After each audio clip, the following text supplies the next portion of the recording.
सभी साथियों को नमस्कार। एजुकेशन स्पेशल यूट्यूब चैनल में आप सभी मित्रों का बहुत बहुत स्वागत है। जैसा कि सभी साथी जानते हैं, एजुकेशन स्पेशल यूट्यूब चैनल एक ऐसा ऑनलाइन प्लेटफॉर्म है जिसके माध्यम से समय समय पर शिक्षा विभाग से जुड़ी हुई महत्वपूर्ण अपडेट, साथ ही साथ अधिकारी कर्मचारी से जुड़ी हुई महत्वपूर्ण अपडेट आप तक पहुँचाने का प्रयास इस प्लेटफॉर्म के माध्यम से किया जाता है।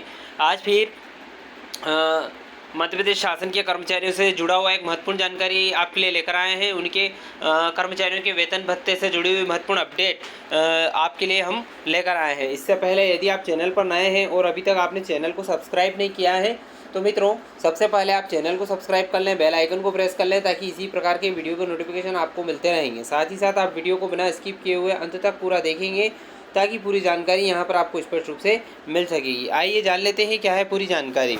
मध्य प्रदेश शासन वित्त विभाग मंत्रालय वल्लभ भवन भोपाल द्वारा एक महत्वपूर्ण पत्र 31 मार्च 2023 को जारी किया गया है, जिसमें लिखा है प्रति अपर मुख्य सचिव, प्रमुख सचिव, सचिव मध्य प्रदेश शासन के समस्त विभाग को यहाँ पर लिखा गया है। समस्त बजट नियंत्रण अधिकारी मध्य प्रदेश भोपाल को पत्र लिखा गया है। आगे लिखा है इन्होंने, वित्तीय वर्ष 2023-24 में बजट आवंटन एवं व्यय की कार्य योजना के संबंध में दिशा निर्देश यहाँ पर जारी किए गए हैं। आगे लिखा है, मध्य प्रदेश विनियोग क्रमांक 2 अधिनियम 2023 के माध्यम से वित्तीय वर्ष 2023-24 के लिए विभिन्न मांग संख्याओं में अनुदान प्राप्त किया गया है। उक्त अधिनियम के अनुसार मांग संख्यावार बजट पुस्तकें प्रकाशित हैं एवं वित्त विभाग की वेबसाइट www.finance.mp.gov.in पर भी उपलब्ध है। वित्तीय वर्ष 2023-24 में कोषालय से आहरण के लिए निम्नलिखित व्यवस्था की जाती है। सबसे पहले बात करते हैं बजट आवंटन की। वित्तीय वर्ष 2023-24 में आय व्यय के संतुलन तथा मितव्ययिता की दृष्टि से बजट आवंटन की निम्नलिखित व्यवस्था की जाती है। बात करते हैं पहले बिंदु की। वर्ष 2023-24 में मुक्त श्रेणी के व्यय हेतु संलग्न परिशिष्ट एक अनुसार बजट शीर्षों में प्रावधानित बजट का 100% आवंटन जारी किया गया है, जिसमें परिशिष्ट एक के अतिरिक्त राजस्व व्यय के अन्य बजट शीर्षों में प्रावधानित बजट का 80% आवंटन जारी किया जाता है। इसके अतिरिक्त आवंटन की आवश्यकता होने पर विभिन्न संलग्न प्रारूप एक अनुसार वित्त विभाग को प्रस्ताव भेजा जाएगा। परिशिष्ट एक के अतिरिक्त पूंजीगत व्यय के अन्य बजट शीर्षों में प्रावधानित बजट का 100% आवंटन किया जाता है। परिशिष्ट 2 विशेष व्यय सीमा में उल्लेखित विभागों के पूंजीगत व्यय हेतु प्रावधानित बजट का 100% तदनुसार दर्शित सीमा के अंतर्गत विमुक्त किया जाता है। परिशिष्ट 3 में उल्लेखित योजनाओं में वित्त विभाग से अनुमति उपरांत ही आहरण किया जा सकेगा। और परिशिष्ट 4 में उल्लेखित योजनाओं में सक्षम प्राधिकारी से योजना का अनुमोदन उपरांत प्रशासकीय विभाग वित्त विभाग को अवगत कराया जाएगा। वित्त विभाग द्वारा परिशिष्ट 4 से योजना को हटाने के उपरांत योजना की सुसंगत नियमों के अनुसार आहरण किया जा सकेगा। बात करते हैं व्यय की त्रैमासिक कार्य योजना। प्रशासकीय विभागों द्वारा किए जा रहे विभागीय व्ययों को निम्न 2 श्रेणियों में वर्गीकृत किया जाएगा। मुक्त श्रेणी के व्यय ऐसे व्यय जिन्हें वर्तमान में त्रैमासिक विशेष व्यय सीमा से मुक्त रखा जाता, जिसमें वेतन भत्ते, मजदूरी, न्यायालयीन डिक्री, छात्रवृत्ति, शिष्यवृत्ति, प्राकृतिक आपदा, ऋण अदायगी आदि अति आवश्यक व्ययों को मुक्त श्रेणी के व्यय में सम्मिलित किया गया है।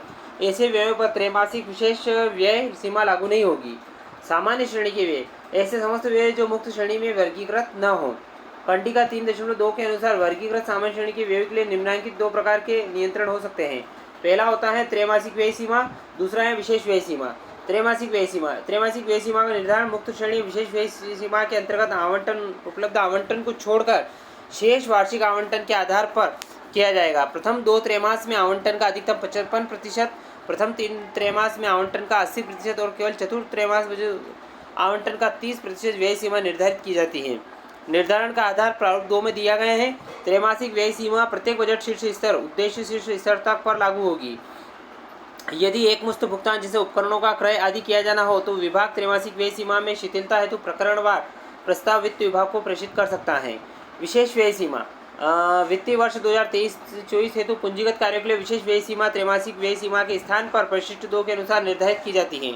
उक्त विशेष व्यय सीमा त्रैमासिक व्यय सीमाओं के स्थान पर लागू मानी जाएगी, अर्थात उल्लेखित अवधि के दौरान उल्लेखित व्यय शीर्षों पर केवल उल्लेखित व्यय सीमा लागू होगी। त्रैमासिक व्यय सीमाएं लागू नहीं होगी। त्रैमासिक व्यय सीमा में परिवर्तन अनुपूरक बजट प्रावधानों को शामिल करने के पश्चात वित्तीय वर्ष की शेष अवधि के लिए त्रैमासिक व्यय सीमा परिवर्तित हो सकती है। यदि एक BCO दूसरे BCO को राशि हस्तांतरित करता है तो दूसरे BCO द्वारा हस्तांतरित राशि में से किए गए व्यय को पहले BCO की त्रैमासिक व्यय सीमा के अंतर्गत माना जाएगा। यदि पुनर्विनियोजन द्वारा बजट शीर्षों में उपलब्ध आवंटन में परिवर्तन होना है तो उपरोक्त गणना अनुसार त्रैमासिक व्यय सीमा में परिवर्तन हो सकता है। अन्य निर्देश वित्तीय वर्ष 2023-24 बजट प्रावधान IFMIS के माध्यम से विभागों को उपलब्ध करने की कार्रवाई इस परिपत्र के दिशा निर्देशों के अनुसार आयुक्त एवं कोष लेखा कार्यालय द्वारा की जाएगी। बजट नियंत्रण अधिकारी द्वारा इस बजट आवंटन आदेश से होने वाली बजट IFMIS के माध्यम से संबंधित आहरण संवितरण अधिकारी को उपलब्ध कराया जाएगा। मध्य प्रदेश वित्त संहिता भाग 1 के नियम 118 अनुसार वित्तीय वर्ष की समग्र आवश्यकता का अनुमान लगाने के पश्चात ही उपलब्ध बजट आवंटन अनुसार सामग्री की क्रय करने की कार्रवाई की जानी चाहिए। मध्य प्रदेश वित्त संहिता 1 के नियम 9 में वर्णित वित्तीय औचित्य के मानक सिद्धांतों तथा शासन के मितव्ययता संबंधी समय समय पर जारी आदेशों का कड़ाई से पालन किया जाए। बजट आवंटन से अधिक के नवीन कार्यों दायित्व निर्मित नहीं किए जाएं। उपलब्ध बजट आवंटन से सर्वप्रथम पुराने लंबित दायित्वों का निराकरण किया जाए, तत्पश्चात शेष उपलब्ध आवंटन के अनुरूप वित्तीय वर्ष के लिए लक्ष्य निर्धारण किया जाए। यदि किसी योजना अंतर्गत उपयोगिता प्रमाण पत्र 31 मार्च 2023 की स्थिति में महालेखाकार कार्यालय को प्रेषित नहीं किया गया है तो उपयोगिता प्रमाण पत्र की कार्रवाई पूर्ण करने के उपरांत ही वित्तीय वर्ष 2023-24 की अनुदान राशि जारी की जाए। कंपनी अधिनियम 2013 के अनुसार सार्वजनिक क्षेत्र के उपक्रम के वित्तीय वर्ष के लेखे अगले वर्ष के सितंबर माह तक अंतिम किए जाने चाहिए। इसके अतिरिक्त वैधानिक नियमों को उनके अधिनियमों के प्रावधानों के अनुरूप लेखों को अंतिमीकृत किया जाना चाहिए। ऐसे सार्वजनिक क्षेत्र के उपक्रम वैधानिक निगम जिनके द्वारा उपरोक्त प्रावधानों के अंतर्गत लेखों को अंतिमीकृत नहीं किया गया हो उन्हें राज्य शासन के बजट में से राशि जारी नहीं किए जाए। हितग्राही मूलक योजनाओं में उपलब्ध बजट आवंटन के अनुसार ही वित्तीय वर्ष के लिए लक्ष्य निर्धारित किए जाएं। किसी भी योजना अंतर्गत राशि के आहरण की स्वीकृति तब तक जारी नहीं की जाए तब तक कि कोई देयता निर्मित नहीं हो गई हो। केंद्र प्रवर्तित योजना तथा अतिरिक्त केंद्रीय सहायता पोषित योजनाओं में केंद्र से धनराशि के प्राप्त होने के पश्चात ही केंद्रांश तथा समतुल्य राज्यांश का आहरण कौशल्य से किया जाकर एसएनए खातों में राशि अंतरित की जानी चाहिए।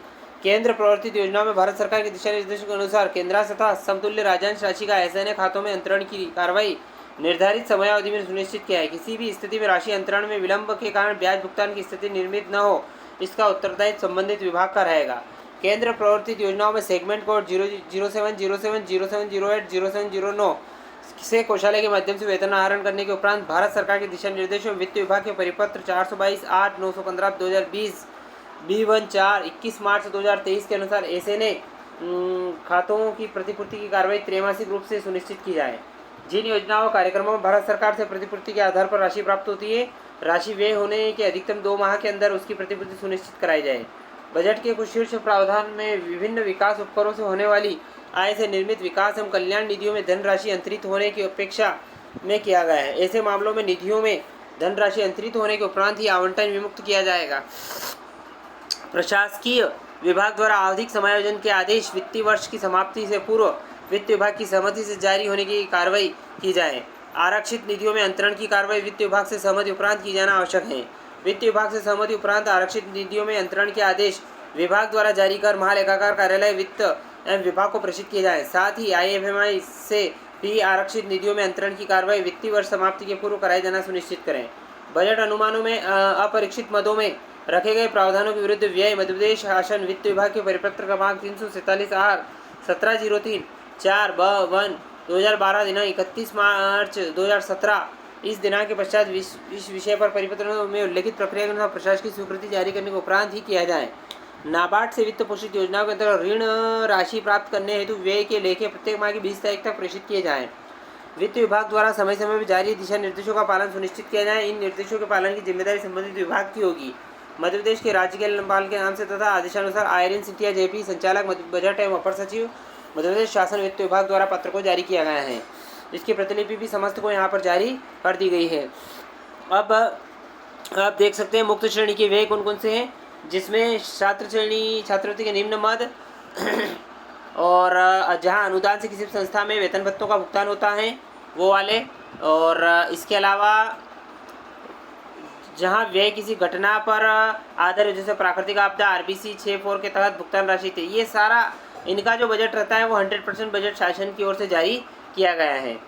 इसके अलावा अनुसूचित जाति जनजाति निवारण अधिनियम के अंतर्गत मुआवजा, न्यायालयीन आदेश डिक्री से भुगतान और शासन की ऐसी देयता है जहाँ निर्धारित तिथि को भुगतान होना, जैसे ऋण भुगतान, ब्याज भुगतान एवं एन्युटी राशियाँ, ये सारे इसके अंतर्गत शामिल हैं। अब इसके बाद स्थापना व्यय। स्थापना व्यय में वेतन भत्ते, मजदूरी, पेंशन, अनुषंगिक लाभ, वेतन भत्ते, अखिल भारतीय सेवा, वेतन भत्ते, विधायक मंत्री वेतन भत्ते, न्यायिक सेवा, कार्यभारित आकस्मिक सेवा, कर्मचारियों का वेतन और यात्रा भत्ता, ये सारे इसमें हैं।